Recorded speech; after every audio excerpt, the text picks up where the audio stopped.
Pikmin is a celebrated Nintendo franchise, loved both by the fans and the game developers at Nintendo themselves. Though the Pikmin series has been rising in popularity lately, its sales hardly rival some of Nintendo's most storied franchises. That said, the developers clearly have a love for the games and love stuffing references to the little guys wherever they can. And in turn, Nintendo developers like to take elements from their other IPs and reference them in Pikmin, in particular because the Pikmin series uses real-world items as collectible treasures. While Nintendo has many games to borrow from for these treasures, a greater than average number of them come from the Legend of Zelda series, and this makes sense. Zelda is, after all, Nintendo's number 2 IP next to Mario. That said, this exchange goes both ways, and there are a bunch of Pikmin references that have made their way into the Zelda series as well. My name is Vantage, and today we're going to break down every Pikmin reference in the Zelda games, and then, on the flip side, cover every Zelda reference in the Pikmin games. While I feel like I'm extremely qualified to talk about the Pikmin part of things, I'm gonna need some extra help to make sure I cover the Zelda stuff as completely as I can. For that reason, I'm joined today by a special guest, Zelda YouTuber Kukusis. Why don't you say hello? Hey everyone, thanks for having me. Kukusis is a YouTuber who posts daily Zelda content, and he's helped me edit on this channel before, so if you want more Zelda stuff on your timeline or just want to support a cool person, go ahead and subscribe to him. That being said, let's get into the times that Zelda and Pikmin crossed over. Let's start with a pretty simple crossover. Did you know that there's an enemy that's in both the Pikmin games and the Legend of Zelda? That enemy is the Puffstool. The Puffstools from the Legend of Zelda Minish Cap look suspiciously like the enemies of the same name in the Pikmin series. I mean, just look at these guys side by side. Why this was done has been speculated a lot, but my personal theory is that since Pikmin was super new at the time of Minish Cap's release, only around 3 years old and only barely 2 games in, maybe Nintendo wanted to share at least some connection between their brand new IP in Pikmin and another one of their IPs that was a lot more established in Zelda. Minish Cap was the best place to do this too, since a good chunk of the game takes place on a similar scale to Pikmin, as Link is able to shrink himself down using Eslo to be roughly the scale of the Pikmin. Even more similarities besides looks and name are also present between those two creatures, such as the fact that when they're attacked or moving in Minish Cap, they release a puff of smoke which covers the ground. When they're fought in Pikmin 1, they also release a spore cloud. This time though, instead of just getting dirt on the floor, if the cloud catches any Pikmin, said Pikmin turn into Puffmin. These guys are a hostile, shroom-covered purple Pikmin type who turn against their leader, following the Puffstool instead. Unfortunately, this ability was stripped away in Pikmin 4, where they simply confuse any Pikmin that are caught in the spore cloud. That honestly sounds lame in comparison. Tell me about it. Additionally, both Puffstools cannot be killed simply like a regular enemy. In Pikmin 1, you have to trip them over first, and then you throw your Pikmin onto its exposed stalk to finish it off. If you're too slow, it'll flip over and blast your Pikmin with spores. And in Minish Cap, you can kill them by either throwing a pot at them, which is sort of another similarity, or you can kill them with the Gust Jar and eventually Link's sword. Also, they make a guest appearance in Cadence of Hyrule as well. Since Pikmin 2 had just come out a few months before Minish Cap, Nintendo may have brought the Puffstool over to spark theories about possible connections between Pikmin and Zelda. Maybe this inclusion could have been used to try and get more people to buy Pikmin 2. Yeah, for sure. When I saw this, my head immediately started mulling over so many questions. Are these guys not just similar enemies, but one and the same species of walking fungus? I guess the Puffstools are a little small compared to Link though, at least in comparison to the Pikmin, whom they tower over. Maybe they're the same, but in different growth stages? Obviously, this is probably just a funny reference with no actual lore significance tying the game franchises together. But the inclusion gets people thinking, just like with the inclusion of Mario enemies in Link's Awakening. Speaking of Link's Awakening, for the first treasure on this list, the attention-getting logo is actually a Link's Awakening cartridge for the Game Boy. This is actually a really clever treasure idea. This treasure comes from the 3DS Pikmin spin-off game Hey Pikmin, which is the very first handheld Pikmin game. Similarly, Link's Awakening was the very first handheld Zelda game. Captain Olimar, the main protagonist of Pikmin, writes the following notes about the treasure. I can't read the writing, but the shape and color of the letters are very striking. The sword and shield behind the large, jagged glyph project an air of strength and confidence. A business or product could do very well with this type of logo. Maybe I should bring it back with me and show it to the company president to give him some ideas. Yeah, that's clever. You know, it's Zelda. It's the Zelda logo. Right.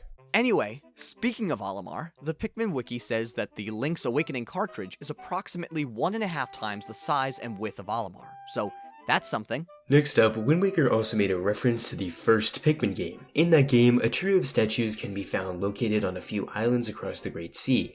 These are the three goddess statues that Link is meant to bring the spiritual pearls to, and these look very much like Pikmin, featuring a similar body type as well as at least a bit of a stem on top of their heads. Their eyes share the colors of the three primary Pikmin types from Pikmin 1, which was the only Pikmin game out at the time, and they are, of course, the primary colors, red, yellow, and blue respectively, all representing one Pikmin type of the same color. Okay, so those eye colors might actually be a bit closer to orange, green, and blue, but they have the facial features of the matching Pikmin type. The one I described as red has a nose, the one I described as yellow has ears, and the one that is obviously blue has a mouth. So ha! They are the primary color Pikmin from Pikmin 1, like down to the same facial features. I find it fun that the Pikmin designs can fit into this role really nicely. It's really entertaining to me that the Pikmin designs themselves are so agender that they could fit into a god or goddess statue without really any alteration at all. The gods that the statues were built for in Wind Waker all have powers that share similarities to their respective Pikmin colors' abilities, like red Pikmin being immune to fire and Din's symbol being fire, yellow Pikmin being able to be thrown higher, playing into Furor's wind symbol, and blue Pikmin being immune to water, which is Nehru's symbol. The inclusion of these statues was likely done for the same reason as Minish Cap's reference, in order to give a connection between a brand new IP in Pikmin and a much more established one in Zelda. This was even more likely at this time too, as Pikmin was even less established back then in 2002 than it was when Minish Cap came out, only having one game which was released not too long before Wind Waker was. Also, since this reference is easier for new fans of both IPs to pick up on, this seems even more likely that this was intended to spark theories. Did it work? No. Is it cool? Yes. Though many of Nintendo's other IPs are much bigger than the Pikmin franchise in terms of sales figures and overall popularity, this doesn't stop Nintendo from trying to grow the Pikmin franchise into something more widely recognizable using these sorts of references. Sometimes, though, references are done to further endear existing players who are already partway into the game with the game they're playing. This tends to be the case with a lot of Pikmin's treasures, and the mechanical harp from Pikmin 4 is one example of these. The mechanical harp treasures in Pikmin 4 are a series of music boxes that play songs from other Nintendo games. One plays the theme from Pikmin 3, while another plays a song from Super Mario 64. One of these treasures, however, plays a pretty familiar song from Zelda.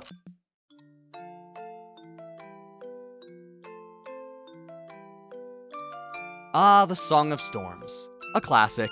As with all Pikmin treasures, the characters of the game have some notes about the item. For starters, Louis says that this song is positively invigorating. I can't stop listening to it. He does occasionally have good taste, I suppose. Schnauz's notes, on the other hand, are far more direct about the Zelda reference, reading, "To feel the excitement of a grand adventure, all you need to do is play this device. It seems to sing of heroic tales and captured princesses. I hope one day I'm able to sell these rare treasures to a hero as valiant as these dulcet tones."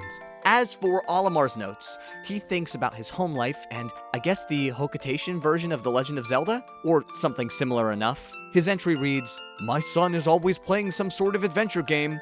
He becomes the hero, defeats his arch nemesis, and saves the day at last. I admire heroic figures like that, but if given a choice, I'd choose my own life again and again."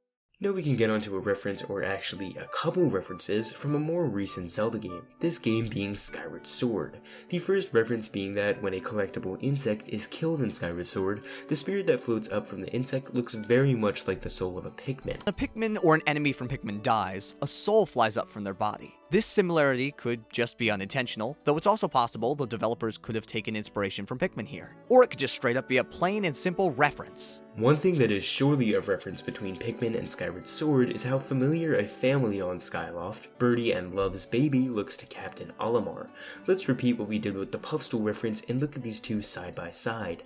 The baby has the right nose, the right eyes, the right shape, and she's even starting to grow the same hairstyle as Olimar as well. The Pikmin series had already been kickstarted, so it didn't really need any more connections to the bigger IP in Zelda to boost it up at this point, especially now that both series were in Smash Bros, which I guess counts as another crossover.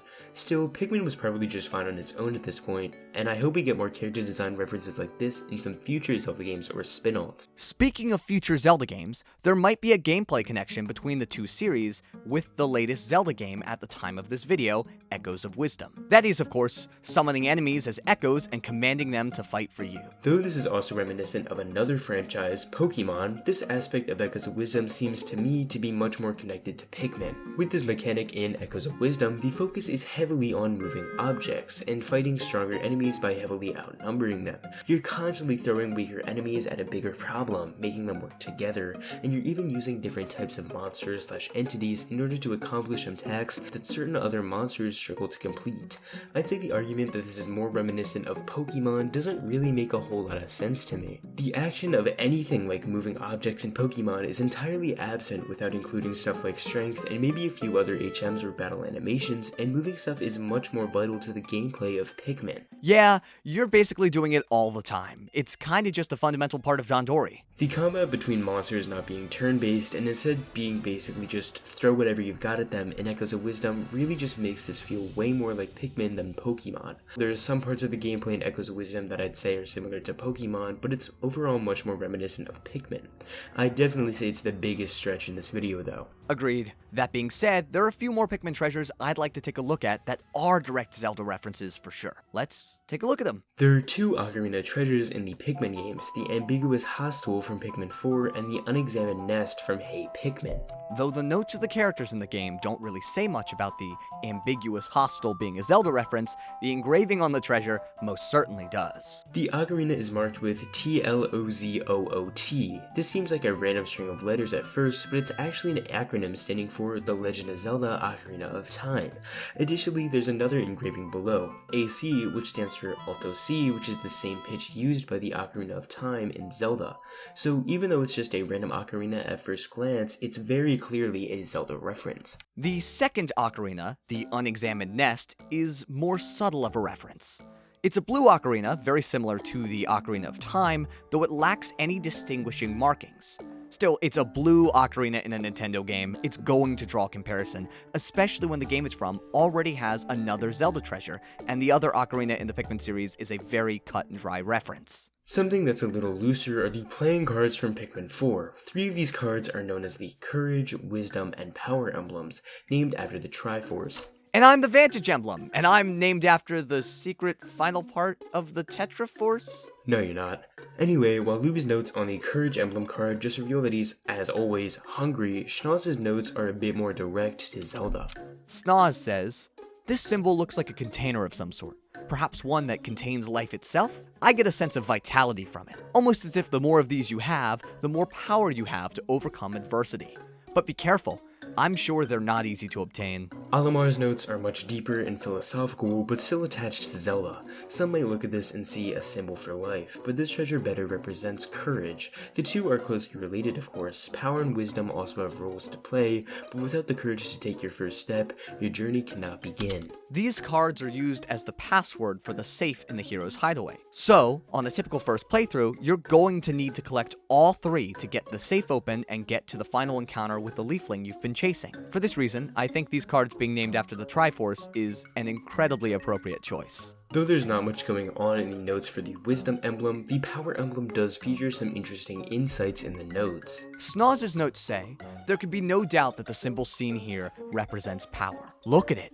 Everything about it screams strength.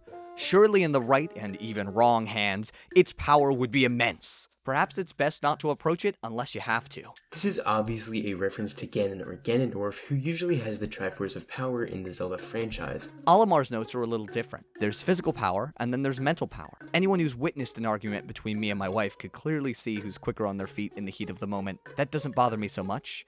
I just wish I had the same fortitude and wit to stand up to the president. While it's not a direct reference to Zelda, it does subtly contrast the power and wisdom aspects of the Triforce against each other, which I think is neat. And as for Louie's notes, he says the following: "All I see are empty plates in need of some food." Not helpful. Now, let's move on to the final treasure of our list and the final item of this video, the Hearty Container. It's a heart-shaped cookie based on the heart container from Zelda, and while Schnauz's notes aren't worth much here, Olimar and Louie have something worth saying here. Olimar's notes read, In my line of work, encountering tough situations and feeling like your life is in danger is all a part of the job. But something about this cookie makes me feel like I have the strength to make it through.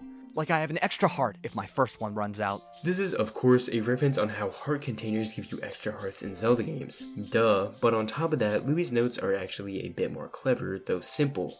If you break it in half first, it's much easier to eat. While this comment seems absolutely useless on paper, it's actually a clever, incredibly subtle reference to how the heart containers in Zelda are often found as pieces of heart, instead of as a whole. You have to collect several of them before you get an entire extra heart. Well, there you have it. Every Zelda reference in the Pikmin games, and every Pikmin reference in the Zelda games.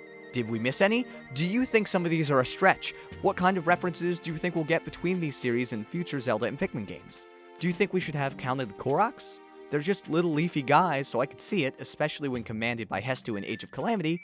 I'm not sure though. Whatever it is you think, please let us know in the comments below. Before we wrap up, I'd like to give a huge shout out to Kukusis for not only joining me, but also inspiring this video in the first place. If you made it this far, please go subscribe to his channel. He does daily Zelda content, and it's really cool to see. I enjoy his stuff, and I genuinely think you will too. Thanks so much for having me on the video. It was a ton of fun. That being said, my name is Vantage Emblem. Thank you so much for watching, and I'll catch you next time. Take care, everyone. Goodbye.